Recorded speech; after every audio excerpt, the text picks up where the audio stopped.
Good evening, viewers, and welcome to Time with your Banker and Financial Advisor, sponsored by EcoBank, the Pan-African Bank. Last week, we discussed the takeover or acquisition of UT Bank and Capital Bank with Mr. Philip Kwesi Boabe. We could not get our answers right because most people were not too happy with the responses. And their issue is that why should Bank of Ghana wait till this time to revoke the licenses? Their fear also is that most people might lose their jobs. We have again Mr. Philip Kwesi Boabe, who is a legal practitioner and a renowned banker, on this evening's program to run up whatever discussions we started last week. Take good to your seat. We'll be right back after the short break.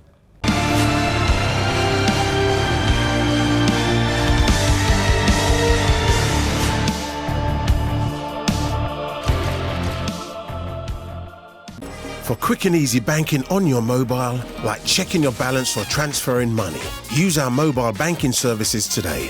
To find out more, visit us online at ecobank.com. Move on up with EcoBank, the Pan-African Bank.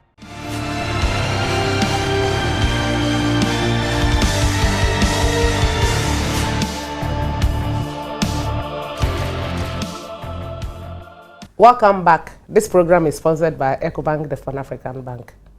Sir, good evening again. Good evening, Betty. Sir, last week, we ran it up by saying that Bank of Ghana did some feasibility studies. It really opened up its platform or did a table discussion with other banks and selected GCB, and not that GCB Bank was randomly selected to manage the acquisition or acquire the two banks. Or purchase. Or purchase the two banks, that is UT Bank and GT Bank. What are the legal status of the receiver? Who is the receiver in this place? We have not even mentioned the receiver, but we are talking about the bank that acquired, that is GCB Bank. And last week you said Bank of Ghana has the right to appoint a receiver. So who is a receiver? You mean the receiver for this particular transaction? Yes, please. Yes, and then we look at the authority of the receiver. Yes. Bank of Ghana revoked the license. Yes. And once it revoked the license, the company is still there. Yeah. The company is still there. It's not liquidated. Yeah, you cannot do the business of banking. So Bank of Ghana have the power per section 127 to appoint the receiver. Sir, but let me state something clearly. You see, this is a body corporate. UT Bank and Capital Bank, they are body corporate, registered with the Registrar of Companies. Yes. And they have acquired license from Bank of Ghana to operate the business of banking. Yes. And that the business of banking is where they have issues. Yes. So Bank of Ghana has taken away their license. Yes. But the company, the body corporate, yes, which by law is a going concern, yes, is still going. So as it is a going concern and it is still going literally. Going concern for what business? It is for the banking business, but now the license is revoked. The business itself is not winded up. That's why a receiver is appointed. So that's why I wanted us to come from that angle, so that people will reason with us that it is just not that Bank of Ghana is sitting down and wanting to appoint a receiver, but because it is a body corporate, though the license is revoked, the business of that company still runs, and there should be somebody to manage it. And that is why the receiver. Somebody to manage it? Or take control of activity, because now that the arrangement was a purchase and assumption, as was said last week. Yes. The assumption of the deposit liabilities and the purchase of selected assets. So the receiver is appointed, and the receiver becomes the sole legal representative of the bank. Of the two banks. Of the two banks. And it assesses the rights and powers of the shareholders the senior management, and the directors. So it means that now the directors and the shareholders, they are no longer in charge of their business. Not at all. Because the moment the receiver is appointed, the powers of these stakeholders cease. But the issue is that this is their business. This is their company. This is their company. Yes. Yes. But, The law yes. empowers the regulator to do what it did because you, the owner of the company, did not do what is required of you. You should have done. In fact, the law says that if the Bank of Ghana realizes that a company is, whether a bank is insolvent or within 60 days is likely to be insolvent, it has the right to revoke the license and appoint a receiver. This one, it appointed the receiver, and the DCB Bank purchased and absorbed the deposit liabilities. So the receiver now takes charge to sell all other assets that will not or have not been purchased by GCB. Oh, okay. Yes. And why that? Does it mean that these people, they needed that money to defray amount owned by the two companies? Oh yes, when we say a company is insolvent, that it means that they are owing. The liabilities are more than the assets. They can meet their liabilities as and when they fall due. In fact, that is a liquidity issue. Yeah. But if that is liquidity issue, we will come there.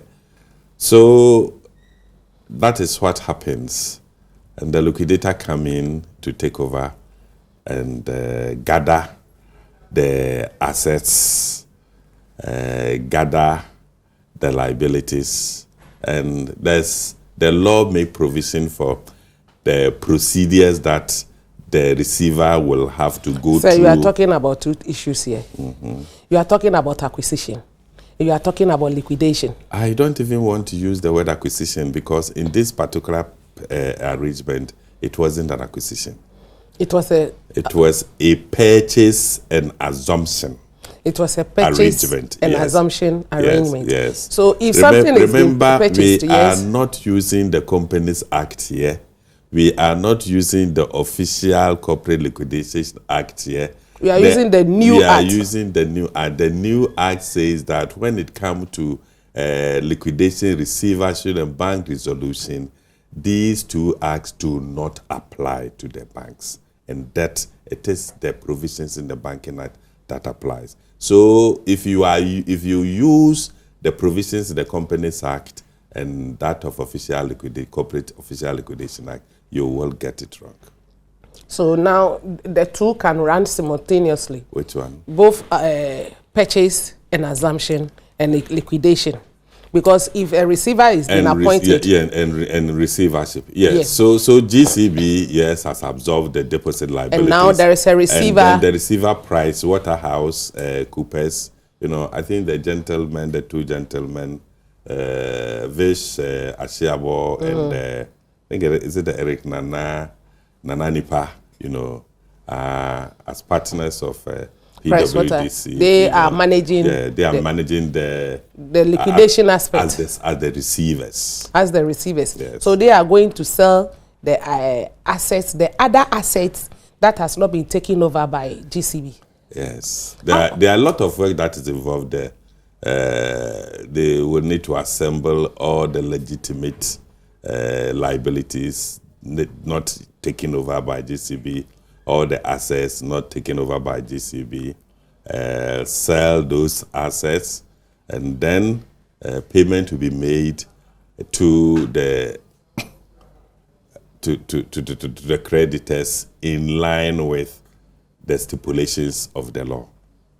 And the law gives stipulations as to the various categorizations for the payment of monies out of the receivership. So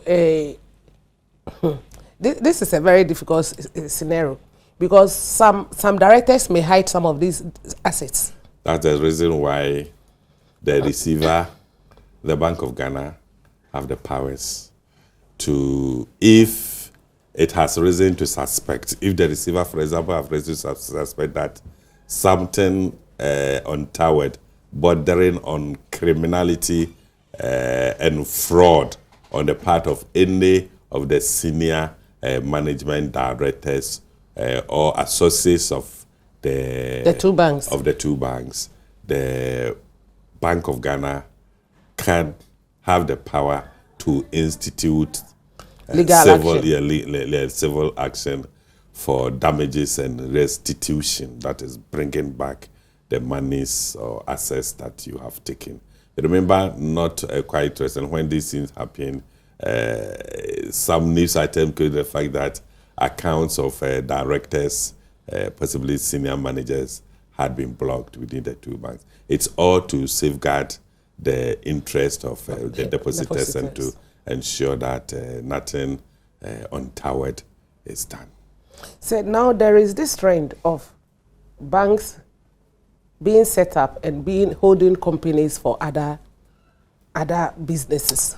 Yeah. So people have the perception that depositors' monies are channeled into other ventures of these directors. It's because you see a bank opened and the depositors, you see the same company opening another company. So you realize that money that is supposed to be used in creation of another money or in giving out of loans to other customers to broaden the economy or lead to economic growth, let's span it. It's channeled to the interest of directors. Because if you look at, I'm not diverting or deviating too much, but I'm looking at the DKM issue.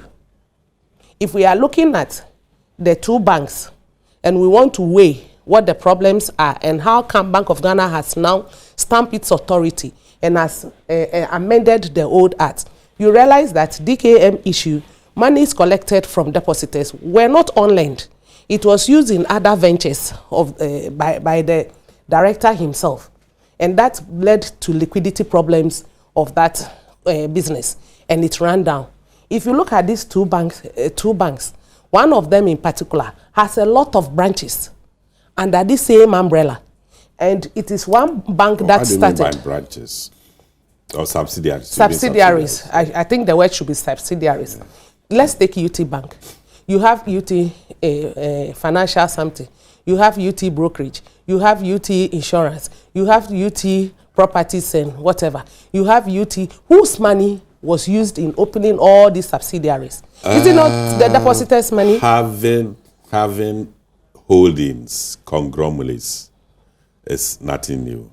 That is true. All over the world. But that is ejection of capital. But that is one of the things that the new Banking Act 2016 attempts to address.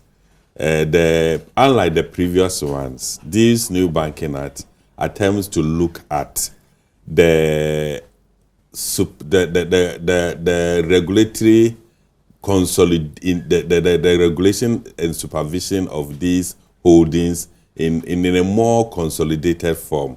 So that, for example, we will not be looking at just the bank, your capital, or the capital adequacy, but the capital adequacy of your holdings as well. And there are also provisions to ensure that all transactions within these holdings are transactions at arm's length. Arm's length means that it's not any transaction, it's not shady, and it is at market value. There's also single obligor limits per the prudential requirements, Bank of Ghana. Can you break that down? Between the two of us, we understand the single obligor. But how about... Oh, you cannot lend to an entity or an individual above is a percentage still 25%? Yeah, yes. If it is unsecured, not above 25%. You know, this is to ensure that you don't get yourself exposed to particular entity or company, whether it is within your own entity or not. So again, Bank of Ghana is per the Bank of Ghana supervisory framework to ensure that these arm's length transactions, single obligor transactions are respected, so that a problem in any of the subsidiaries may not necessarily eat into the problem of the bank. But I concede that it is true that it's a real challenge. This one is in an area that the Bank of Ghana should continue to monitor and to look into. But you cannot fault the entrepreneur in having holdings. Yeah, but Bank of Ghana, as you've said, must look into those holdings and their capital structure very, very, very well. Because I think it is part of the reasons why these two banks have gone down the drain. I personally feel it's part of it. Well, that is your view, but That's if you analyze, there are various factors that will culminate into a bank it's part of those like factors. this failing. It's part of those factors because monies that are supposed to be held by these two banks to keep on operating as a going concern and as a licensed institution have been channeled into other sectors. The name of the game is evidence, Betty. Evidence. As a lawyer, you say that, but I'm looking at it as a Ghanaian and as a depositor. Because so far as these two banks have gone down, people will begin to agitate. Our money safe. What happened? A lot of things are going on in Ghanaians' minds, and we need to defray that because the banking systems holds the economy. Any crash or crack in the business will make all of us shake, and God forbid, won't get there. So prudency must come to play. Sure. But how would the assets be and liabilities be liquidated? You've said that Bank of Ghana has appointed a receiver, that is PricewaterhouseCoopers. They are not sponsoring our program, but because of their this peculiar situation we are mentioning them, they should be they should really acknowledge it.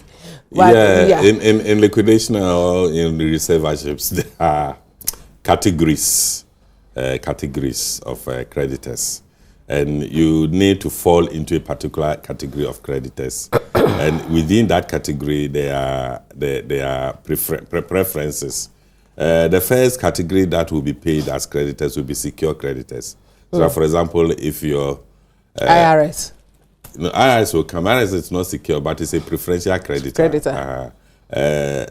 So you need to be secure. Secured means that you have a particular asset, for possible as collateral to secure. Tied to a particular, exactly. your loan or whatever. Exactly. Or your investment is tied to a particular asset. If that asset is sold, then the process... Now you are taking your money. Yes, then the process should be used so to take care of that. Let's say these two banks took money in acquisition of a particular building. And they have whoever loaned that money out secured it with that means that when the receiver sells that building, that money must go straight to the creditor. Yes, provided the money will be there to pay them in full. And what if it is sold more than? Because landed property. No, it doesn't mean. I mean, as a banker, you know that if the customer take a loan of, let's say, 10,000 Ghana cedis and secure the property, and the property is worth 20,000 Ghana cedis, your bank, you are interested in your 10,000 Ghana cedis, anyway, and the residue of 10,000 Ghana cedis is given to your customer. And so here, the secure creditor will get the money first, and then. Second category may be the preference, the necessary and reasonable expenses of Bank of Ghana and the receiver. Okay, why are they taking this first? Hey, the receiver needs to be reimbursed for necessary and reasonable. You should wait till everything is completed. If there is something, the law make provision for that. The law also made provision for all credit that has been extended by Bank of Ghana to the banks. Bank of Ghana is the lender of last resort. And I've told you that within this period, some monies have change hands. Yeah, change hands from Bank of Ghana We'll to take this it. bank Viewers- to support. Yes, sir. As the program becomes interesting, we'll have to take a short break on this very interesting note. This program is sponsored by EcoBank, the Pan-African Bank, and supported by Eddie's Pizza and Bellaqua. Stay glued to your seat. We'll be right back after the commercial break.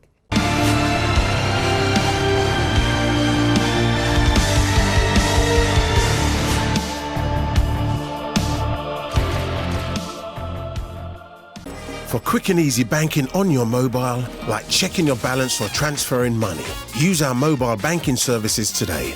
To find out more, visit us online at ecobank.com. Move on up with EcoBank, the Pan-African Bank.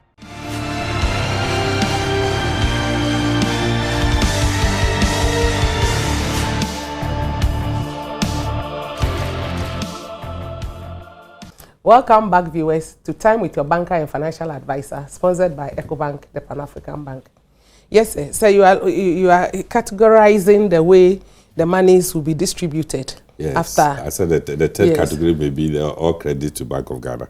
You said the first ones are the secured creditors. Yes, and then the necessary and reasonable expenses of the liquidator and Bank of Ghana. And then all credits that have been extended to the banks by Bank of Ghana. All credits that has been, so they will take, Bank of Ghana will take their charges, their expenses, including that of the receiver. Before expenses, yes. The monies that they have advanced to them. The category of monies that you've advanced to them. How about the monies advanced by other banks, other sister banks? The monies...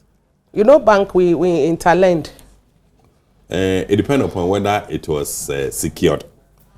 If it is not secured, if there's an interbank arrangement which is not secured, then you will join the unsecured creditors, even though you are a bank. And that's the reason why most banks, even when they lend on the interbank, they sometimes use either treasury bills or other investment that the other banks have as security. If it happens that, and then it jumps you into a secure creditor. Other than that, you join the ranks of unsecured creditors. But you know that some banks also have investments with other banks. So you see, that's the reason why Bank of Ghana will not be too happy to jump into a bank that is having problems, because that will mean that the other bank that also have investment element may also suffer. And you have what we call the systemic effect. You know, there'll be a ripple effect on the industry that will not be good enough. So we should have patience for Bank of Ghana. They will not take any hasty decision if you think that. Yes, they will not take any hasty decision because it's a last resort thing. It's not a pleasant thing revoking the licenses of banking is different from other businesses, from other manufacturers. You see, you establish a bank and you use other depositors' money to do business. You understand? If I set up my water company and it goes back. It's my money and probably my other creditors' money that go back, you know. And the ripple effect of the economy may not be too much. But when it comes to banking, it's other people's money that you are working with, and the devastating effect on the economy. And not other people's money in your bank alone. But other people's money with other banks. Yes, because I know that most banks invest in each other. So if banks have excess money for prudence's sake, this banker will want to keep some money as an investment with Bank C. So that should there be any shake or something, it can quickly pull its funds because we always need liquidity. So so those investments in these other sister banks, what happens to those ones? I've already said that if it is secured with... No, this is just normal investment. Investment with? Suppose... Yeah, if it's normal investment is not secure, I say that you join the rank of the unsecured creditors. That is the fact. You join the rank of the unsecured creditors. The other category is the statutory amounts that may be owed to the government. That is SNIT. Yes, SNIT. Internal revenue. Yes, internal. Yeah, you might have made certain deductions that were to accrue to the government. 5% withholding tax. Withholding tax and that, no. So that also forms another category, which possibly more of preferential creditors. And then the other category is the staff salaries. Assuming that after, you see, with this particular one, because it is an assumption, the staff, at least who are to be retained, are now GCB staff. So that means that some of the staff will not be retained. I'm not privy, but it all indications are very clear. I think statements have been made that some staff is going to be to go. I mean, it's obvious and makes business sense. It's obvious. We'll come to that, but I want us to finish with the category. Six months salary that is owing to staff. To staff. But you realize that the announcements were made last week, I think on Monday. Mm-hmm. And that announcement, Monday, looking at the date, Monday 14th, salaries have not been paid. Mm-hmm. So that means that should be a preference. It's because by the 24th or 25th. Don't forget that the GCB bank has absorbed the two banks.